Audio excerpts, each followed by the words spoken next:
नमस्कार, स्वागत है आप सभी का हमारे कार्यक्रम संजीवनी में। आपके साथ मैं हूं सोनाली शर्मा। दर्शकों, संजीवनी में आज हम दो बेहद गंभीर बीमारियों के बारे में बात करने वाले हैं और जानेंगे कि किस प्रकार से नाड़ी योग और प्राकृतिक चिकित्सा इन बीमारियों के उपचार के लिए कारगर साबित हो रही है। दर्शकों, आज हम बात करने वाले हैं मोटर न्यूरॉन डिजीज के साथ साथ कोमा के बारे में। ये दोनों ही स्थितियां बेहद गंभीर और चुनौतीपूर्ण होती है और हमारे शरीर के साथ साथ ये हमारे मस्तिष्क को काफी हद तक प्रभावित करती है। इसीलिए आज कार्यक्रम के जरिए हम जानेंगे कि किस तरह से नाड़ी योग के जरिए और प्राकृतिक चिकित्सा के जरिए इन दोनों समस्याओं से निजात पाई जा सकती है, इन दोनों समस्याओं से पार पाया जा सकता है। और इस विषय पर बातचीत करने के लिए, जानकारी देने के लिए खास मेहमान हमारे साथ स्टूडियो में उपस्थित हैं। हमारे साथ नाड़ी योग और प्राकृतिक चिकित्सा विशेषज्ञ डॉक्टर आशीष गिल्होत्रा जी हैं। तो चलिए उनका स्वागत करते हैं और कार्यक्रम की शुरुआत करते हैं। डॉक्टर साहब, बहुत बहुत स्वागत आपका हमारे कार्यक्रम में। तो डॉक्टर साहब, आज हम मोटर न्यूरॉन डिजीज़ और कोमा के बारे में बात करेंगे और इन दोनों ही बीमारियों में नाड़ी योग और प्राकृतिक चिकित्सा से उपचार जो किया जाता है वो बेहद अहम माना जाता है। तो सबसे पहले हमें आप हमारे दर्शकों को बताइए कि नाड़ी योग ये चिकित्सा की कैसी पद्धति है, उपचार की कैसी पद्धति और किस तरह के रिजल्ट्स इसके आज के समय में देखने को मिल रहे हैं। देखिए, नाड़ी योग चिकित्सा जो है वो बेहद पुरानी चिकित्सा है। आज से 100 वर्ष पहले अगर व्यक्ति बीमार हो जाता था तो नाड़ी चिकित्सा से ही उसको ठीक किया जा सकता था या प्राकृतिक चिकित्सा से ही उसको ठीक करते थे। अभी भी आपने देखा होगा कि कई बार हमारा सिर में दर्द होता है तो हमारा हाथ जो है वो हमारे सिर की तरफ जाता है और हम लोग यहाँ दबाना शुरू करते हैं इस तरीके से, ठीक है। और जब तक कोई मेडिसिन या कुछ हम दवाई नहीं लेते हैं तब तक हम प्रेशर देते रहते हैं ऐसे करके। ऐसे ही पेट में दर्द होता है तो हम पेट को दबाना शुरू करते हैं। बेसिकली ये हमारे मरम पॉइंट हैं। तो इनको प्रेस करने से कहीं ना कहीं हमें थोड़ा आराम मिलता है, इसीलिए हमारा हाथ उस तरफ जाता है। कभी ऐसा नहीं होता कि अगर आपके पेट में दर्द है तो आपका हाथ जो है वो सिर की तरफ जाएगा, ठीक है। तो यही नाड़ी चिकित्सा है। और मैं बहुत बार ये चीज़ बोलता हूँ कि हमारा जो इंडियन किचन है, भारतीय किचन जो है, हमारा भारतीय रसोई जो है वो सबसे बड़ा मेडिकल स्टोर है। उसके अंदर अजवाइन है, हल्दी है, लहसुन है, प्याज है, सारी चीज़ें हैं जी। तो धीरे धीरे हमारा संपर्क जो है हमारी संस्कृति से टूटने लगा तो हम अपनी जो प्राकृतिक चिकित्सा थी, पुरानी पद्धतियाँ थी, वो विलुप्त होती गई। तो नाड़ी चिकित्सा के अंदर हमारा जो हम लोग 3 तरीके से पेशेंट का ट्रीटमेंट करते हैं। सबसे पहले तो हम लोग उसका नाड़ी परीक्षण करते हैं कि जो मरीज है उसके शरीर के अंदर वात, पित्त, कफ कितना है। दूसरा परीक्षण हम लोग करते हैं कि उसकी दिनचर्या कैसी है, ठीक है। तीसरा परीक्षण हम लोग करते हैं कि उसकी नींद कैसी है। इसके तहत हम लोग उसका ट्रीटमेंट करते हैं। यहाँ नाड़ी का मतलब सिर्फ नाड़ी देखने से नहीं है, यहाँ नाड़ी का मतलब फ्लो से है। तो हम लोग हमारे कुछ प्रेशर पॉइंट होते हैं। कहीं भी अगर मान लीजिए किसी को सिर में दर्द है तो हम लोग उस साइड पॉइंट्स को प्रेस करते हैं तो उस साइड में सर्कुलेशन फ्लो को इंक्रीज करते हैं, जिससे पेशेंट को बहुत आराम मिलता है। बिल्कुल। डॉक्टर साहब, अब हम दो अहम बीमारियों की जो मैंने शुरुआत में भी बात की। सबसे पहले है मोटर न्यूरॉन रोग। इसको जानना चाहेंगे, ये क्या चीज़ है और क्यों इसके मामले तेजी से आजकल बढ़ते हुए नजर आ रहे हैं। देखिए, मैं सबसे पहले आपके संजीवनी कार्यक्रम का धन्यवाद देना चाहता हूं जिन्होंने ये बहुत अच्छा टॉपिक उठाया, मोटर न्यूरॉन। क्योंकि जो मोटर न्यूरॉन है बहुत जानलेवा बीमारी है और अगर किसी को पता चल जाए कि मुझे मोटर न्यूरॉन है तो वो हर क्षण, हर पल, हर घंटे उसे ऐसा लगता है कि मेरी मौत करीब है। क्योंकि एलोपैथिक में इसका कोई भी ट्रीटमेंट नहीं है और धीरे धीरे जो पेशेंट है उसकी बीमारी बढ़ती जाती है और एक कंडीशन ऐसी आती है जब उसको सांस लेने के लिए भी वेंटिलेटर की आवश्यकता होती है। तो इसी तरीके से जैसे मोटर न्यूरॉन को समझना जरूरी है। मोटर न्यूरॉन, हमारा जो ब्रेन है वो हमारी तंत्रिका तंत्र से जुड़ा होता है। उसके अंदर न्यूरॉन्स होते हैं तो उनका डीजनरेशन के कारण ये प्रॉब्लम क्रिएट होती है। तो सामान्यतः जो मोटर न्यूरॉन जो होता है वो 2 प्रकार का होता है। एक पहला जो मोटर न्यूरॉन जो होता है जिसको ALS भी बोला जाता है, उसके अंदर क्या होता है कि जैसे अगर आप कोई कप उठाने के लिए जा रहे हैं तो आपके हाथ में कंपन आएगी, ठीक है, या आप शर्ट का बटन खोलने के लिए जा रहे हैं तो प्रॉपर तरीके से शर्ट का बटन नहीं खुलेगा। तो ऐसा नहीं है कि जो पेशेंट है वो किसी डॉक्टर को या किसी चिकित्सक को दिखाता नहीं है, वो उनको ज़रूर दिखाता है, उनसे वो बातचीत करता है कि मेरे इसमें वीकनेस आ रही है, परंतु इतना अवेयरनेस नहीं है। तो उसके कारण क्या होता है कि वो लोग उसका सर्वाइकल स्पाइन का एमआरआई करते हैं, कहीं सर्वाइकल में तो प्रॉब्लम नहीं है, या फिर कहीं विटामिन्स की डेफिशिएंसी तो नहीं होगी है। तो इन सब चीज़ों के अंदर टाइम बहुत ज़्यादा लग जाता है। जब इन चीज़ों में टाइम ज़्यादा लग जाता है तो उसको लगता है कि यार मैं सब ट्रीटमेंट ले रहा हूँ तब भी मेरे अंदर फ़र्क नहीं आ रहा। तो फिर उसके बाद वो और जगह जाते हैं, और जब वो एनसीवी या ईएमजी टेस्ट कराते हैं तब टाइम पीरियड बहुत लंबा हो चुका होता है, तब जाके पता चलता है कि मुझे मोटर न्यूरॉन हो गया। तो जब समय लंबा हो जाता है तब बहुत सी चीज़ें ऐसी हैं जिसको कंट्रोल नहीं किया जा सकता। अब एलोपैथी के अंदर भी इसका कोई ट्रीटमेंट नहीं है, पर प्राकृतिक चिकित्सा के अंदर, नाड़ी योग के अंदर हम इसका ट्रीटमेंट कर सकते हैं, उसकी लाइफ और क्वालिटी को सुधार सकते हैं, बीमारी आगे ना बढ़े उसके लिए कोशिश की जा सकती है। बिल्कुल।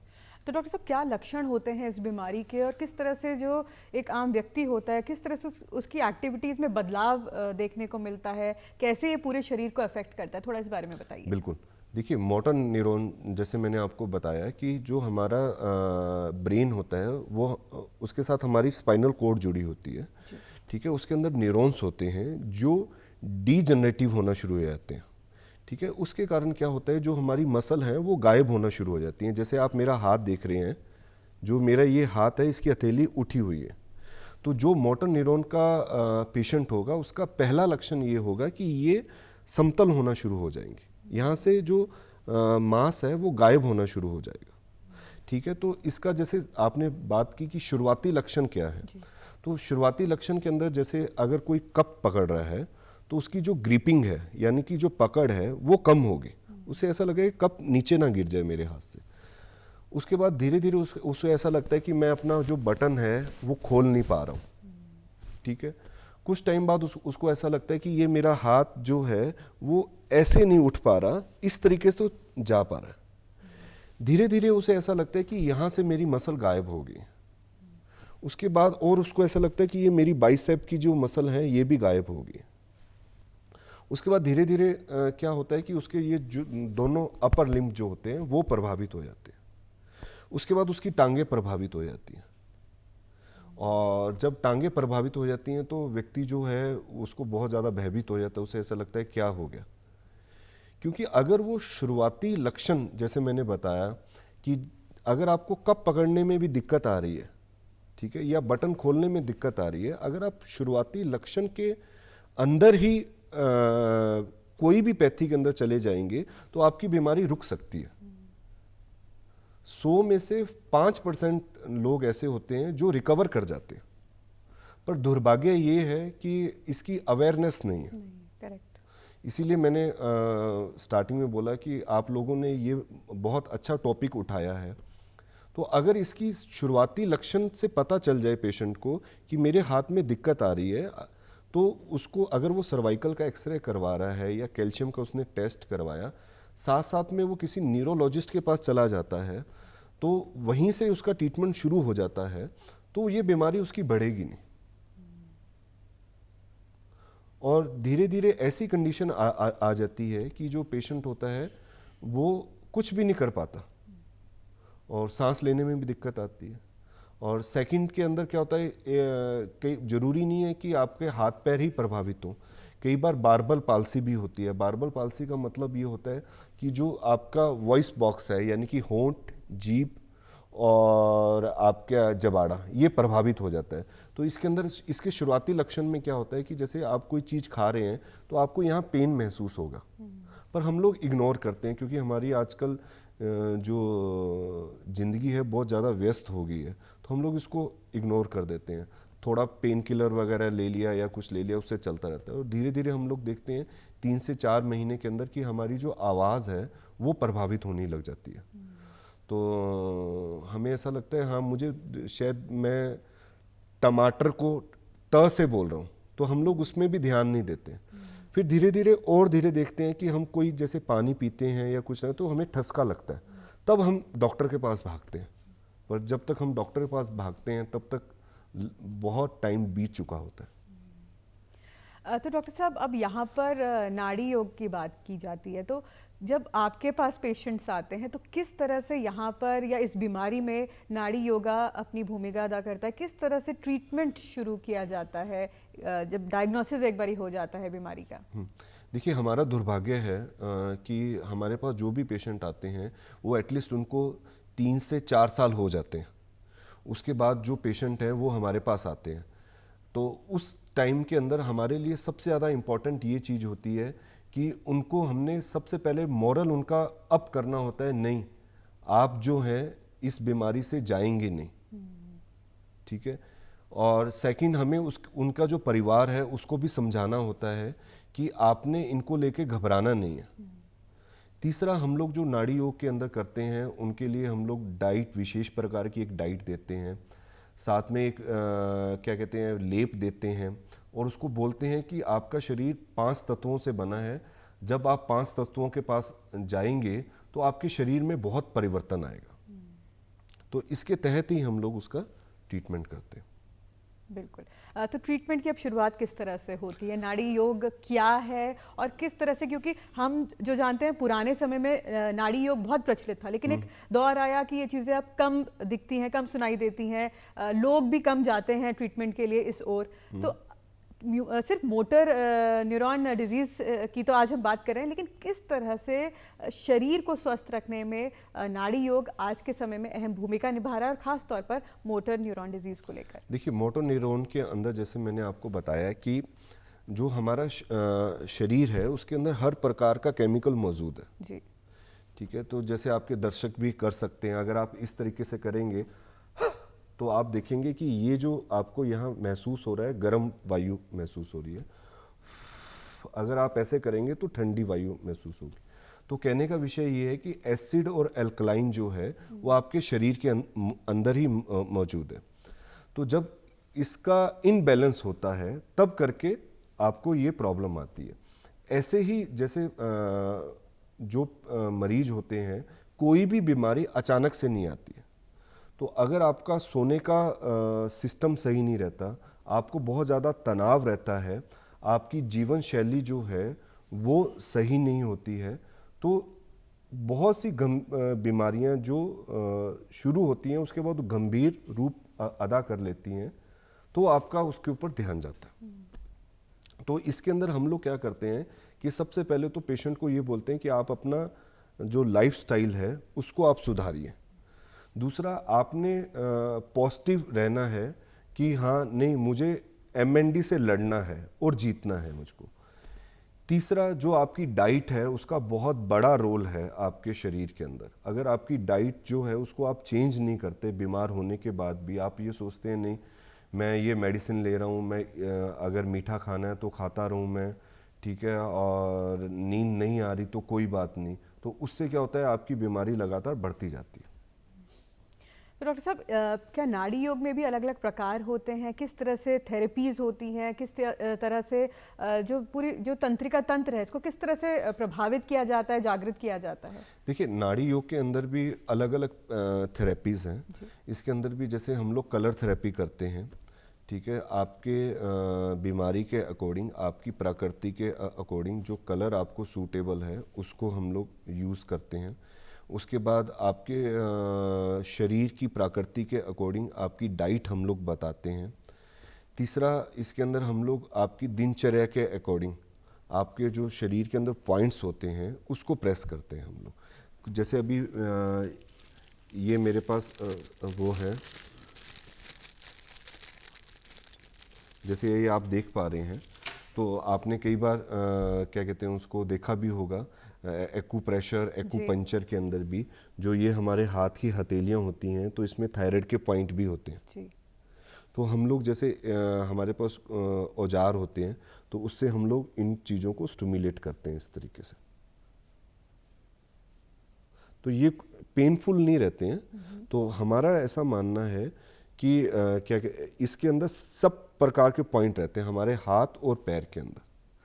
जैसे एक आपने देखा होगा जब बच्चे पहले समय के अंदर जब बच्चे को याद नहीं होता था या कोई चीज़ भूल जाता था तो मैडम ऐसे कान खींचा करती थी उसके। बिल्कुल। ठीक है, तो ये कान खींचने का भी लॉजिक था। जो आप ये ऐसे कान खींचते हैं तो इसका कनेक्शन हमारे ब्रेन की तरफ रहता है। जैसे अगर किसी को यहाँ की साइड में अगर फुंसी हो जाए तो अगर वो उसको दबाएगा तो इन्फ्लामेशन ब्रेन के अंदर भी हो सकती है। तो जो हमारी पुरानी चिकित्साएं थी वो हम लोग अभी भूल गए हैं। हमें लगता है नहीं कि क्या कहते हैं मॉडर्न साइंस के अंदर ही ट्रीटमेंट है। मैं ऐसा कभी नहीं बोलता कि मॉडर्न साइंस के अंदर केवल मॉडर्न साइंस के अंदर ही ट्रीटमेंट है। प्राकृतिक चिकित्सा के अंदर भी ट्रीटमेंट है। हमारी बहुत सी पुरानी ऐसी पद्धतियां हैं जो विलुप्त होती जा रही हैं। अभी हमारे जो मुख्यमंत्री जी और हमारे प्रधानमंत्री जी ने इसके ऊपर बहुत ज़्यादा काम किया है और मैं दूरदर्शन का भी धन्यवाद देना चाहूँगा जिन्होंने नाड़ी चिकित्सक को भी यहाँ अपने मंच पे बुलाया है कि लोगों को जागरूक करने के लिए। कई बार ऐसा होता है कि हमें पता चल जाता है कि हमें शुगर की प्रॉब्लम है या हमें बीपी हाई की प्रॉब्लम होगी, हम मेडिसिन खाते रहते हैं। आपको अपने दिनचर्या ऐसी करनी चाहिए या आपको अवेयरनेस ऐसी होनी चाहिए कि आप ये वाली बीमारियां आपको हो ही ना। अगर आप पहले से अपनी जीवन शैली जो है उसको इम्प्रूव रखेंगे, ठीक रखेंगे, तो शुगर की प्रॉब्लम आपको क्रिएट ही नहीं होगी। अगर एमएनडी के अंदर भी है, अगर आप ज़्यादा स्ट्रेस नहीं लेंगे, ठीक है, और अगर आपको पता चल गया मेरे हाथ में वीकनेस आ रही है, ठीक है, अगर आप अवेयर हैं तो आपको ये बीमारी गंभीर होगी नहीं। मेन प्रॉब्लम ये है कि हमारे अंदर जागरूकता नहीं है जी। हमारा शरीर कितना अमूल्य है, हम लोग उस चीज़ को समझ नहीं पाते। इसके कारण सबसे बड़ी प्रॉब्लम हमारे साथ क्रिएट होती है। बिल्कुल। डॉक्टर साहब, एमएनडी की बात करें तो यहाँ पर जब कोई पेशेंट आपके पास आता है तो कितना लगभग वक्त लगता है नाड़ी योग के जरिए उसको वापस से उसकी चीज़ें बेहतर करने के लिए, उसकी जो तंत्रिका तंत्र है उसको बेहतर बनाने में, तो लगभग इलाज का समय कितना इसमें लगता है? देखिए क्या है, जैसे मैंने आपको बोला कि एमएनडी एक जानलेवा बीमारी है। अगर इसको रोक दिया जाए तब भी ये सबसे बड़ा इम्प्रूवमेंट है, क्योंकि एमएनडी से ग्रस्त जो पेशेंट होते हैं उनके पास ज़्यादा समय नहीं रहता। ठीक है, तो अगर हमारी पुरानी पद्धतियों से अगर ये बीमारी रुकती है तो भी ये सबसे बड़ा ट्रीटमेंट है।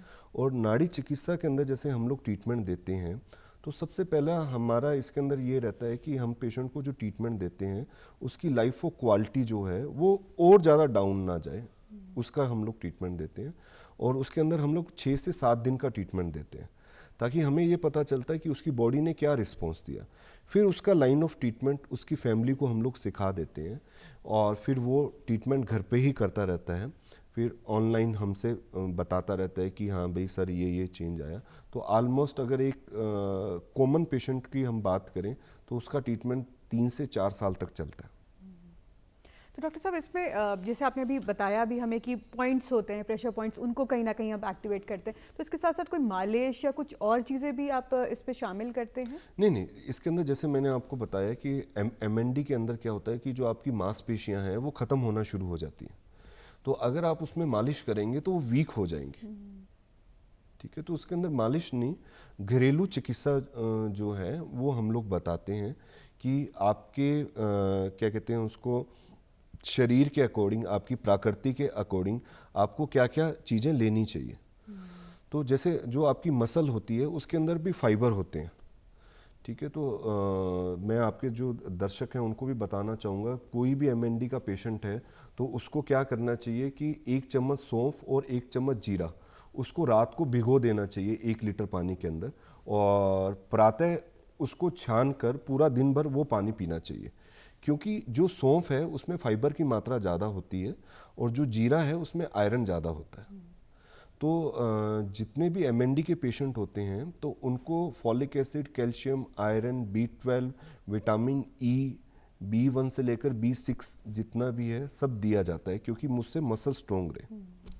तो अगर जैसे हम उनकी प्रकृति चेक करते हैं तो उसके हिसाब से भी हम लोग उनको डाइट बताते हैं कि आपको ये डाइट जो है वो लेनी चाहिए। यानी कि नाड़ी योग के साथ साथ प्राकृतिक जो चिकित्सा पद्धति है वो भी साथ साथ चलती है। और आपने जो बताया कि किस तरह से सौंफ का और जीरे का सेवन करना चाहिए, तो घरेलू जो चीज़ें हैं वो भी कहीं ना कहीं डाइट में शामिल करना बहुत अनिवार्य है। बिल्कुल बिल्कुल, क्योंकि क्या होता है कि जैसे MND जो बीमारी है ये न्यूजीलैंड के अंदर सबसे ज़्यादा है और हमारे भारतवर्ष के अंदर इतना नहीं है, पर अभी मैं देख रहा हूँ कि ये बीमारी लगातार बढ़ती जा रही है। उसके पीछे सबसे बड़ा रीज़न है कि समय रहते हम लोग इसका इलाज जो है वो नहीं कर पाते, इसलिए। और 23 वर्ष से लेकर और 60 वर्ष के जो लोग हैं उनको MND होने की संभावना ज़्यादातर रहती है। जी डॉक्टर साहब, यहाँ पर अब कोमा की बात करते हैं। हमने कई बार सीरियल्स पिक्चर्स में सुना है कि कोमा में कोई पेशेंट चला जाता है और फिर बहुत समय उसको लगता है, तो इस बीमारी के बारे में भी आप थोड़ा सा हमारे दर्शकों को बताएं, MND से ये कितना अलग है और नाड़ी योग यहाँ पर किस तरह से काम करता है। देखिए, कोमा जो एक बीमारी है वो बिल्कुल अलग बीमारी है, MND भी अलग बीमारी है, पर इन दोनों में एक चीज़ सामान्य है, दोनों ब्रेन से संबंधित है।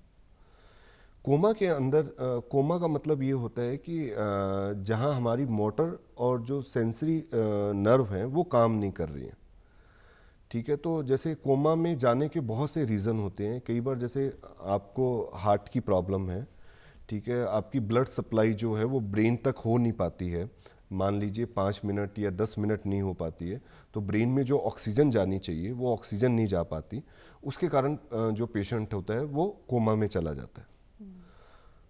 और कई बार ऐसा भी होता है कि जैसे अगर आपको अस्थमा की प्रॉब्लम है, ठीक है, और आपके पास आप प्रॉपर तरीके से आपका उसका ट्रीटमेंट नहीं लेते हैं, तो उसके कारण भी पेशेंट कोमा में चल जाता है। कई बार ऐसा होता है कि आपका BP जो है वो लो हो जाता है बिल्कुल, उसके कारण भी आप कोमा में चल जाते हैं। कई बार जैसे आपकी हेड इंजरी हो जाए, आपका एक्सीडेंट हो जाए, उसके कारण भी आप कोमा में चल जाते हैं। तो कोमा के अंदर भी प्राकृतिक चिकित्सा नाड़ी योगा का बहुत अच्छा रोल अदा है। आपने भी देखा होगा कि जैसे कई बार आपने सुना होगा साउंड थेरेपी, जिसको आजकल साउंड थेरेपी बोला जाता है। तो बेसिकली अगर जैसे कोई कोमा में चला जाता है तो उसके लिए बोला जाता है कि इसको किसकी आवाज़ पसंद थी, कौन सा गाना इसको पसंद था, ठीक है, तो आप ईयरफोन लगाइए इसके कानों पे। तो क्योंकि वो सब चीज़ लगाने से उसका जो सेंसरी पार्ट है वो स्टिमुलेट होता है, तो इसलिए कोमा के अंदर जो है पेशेंट के अंदर चेंज आता है। तो डॉक्टर साहब, जब पेशेंट कोई कोमा में होता है तो किस तरह से वहाँ पर आप लोग कार्य शुरू करते हैं? किस तरह से वहाँ उन पेशेंट्स के लिए नाड़ी योग चिकित्सा वहाँ पर कार्य करती है? वहाँ क्योंकि वहाँ पर कहीं ना कहीं जब कोमा का कोई पेशेंट होता है तो हॉस्पिटलाइज्ड होता है। बिल्कुल बिल्कुल। तो क्या जो परिजन हैं वो ट्रस्ट करते हैं इस विधा को एलोपैथी के साथ साथ चलाने में? देखिए, क्या होता है कि जैसे मैंने आपको बताया कि हमारा दुर्भाग्य है कि कोई भी पेशेंट होता है वो लास्ट टाइम पे हमारे पास आता है। और मैं अपने जो प्रधानमंत्री जी हैं उनका बहुत धन्यवाद देना चाहता हूं, जिन्होंने ये बोला कि आप हर ट्रीटमेंट को इकट्ठा करके चलिए, क्योंकि मेन मकसद ये है कि पेशेंट ठीक होना चाहिए। ये मकसद नहीं है कि वो नाड़ी चिकित्सा से ठीक हुआ है, प्राकृतिक चिकित्सा से ठीक हुआ है, एलोपैथिक से ठीक हुआ है या कौन सी पद्धति से ठीक हुआ है। पर इसमें होता क्या है कि जैसे जो भी ब्रेन से संबंधित बीमारियां होती हैं तो उसके अंदर पेशेंट सबसे पहले एक पद्धति को लेके चलता रहता है, उसके बाद उसको लगता है कि यार मेरा इसमें परिणाम नहीं आया, चलो मैं ये ट्राई कर लूँ। अगर आप जो है सब पद्धतियों को लेके चलेंगे तो आप जल्दी ठीक होंगे। अब जैसे कोमा की आपने बात की, जैसे अब कोमा में पेशेंट है, वो एलोपैथिक उसको नीड है, वो एलोपैथिक ले रहा है, पर उसका साइड इफेक्ट रोकने के लिए क्या कर रहा है? अगर किसी को हाइपॉक्सिक इंजरी हो गई है, यानी कि उसके ब्रेन के अंदर इंजरी हो गई है, ब्रेन में ऑक्सीजन नहीं पहुंच पाई, वो वेंटिलेटर पे है, ठीक है, उसके ऑर्गन ग्लैंड को स्टिमुलेट करने के लिए मेडिसिन दी जा रही है, तो कहीं ना कहीं मेडिसिन का साइड इफेक्ट भी तो हो रहा होगा ना पूरे शरीर पे। तो उसका साइड इफेक्ट रोकने के लिए क्या कर रहे हैं? तो प्राकृतिक चिकित्सा, साउंड थेरेपी इसके अंदर बहुत बड़ा रोल अदा कर सकती है।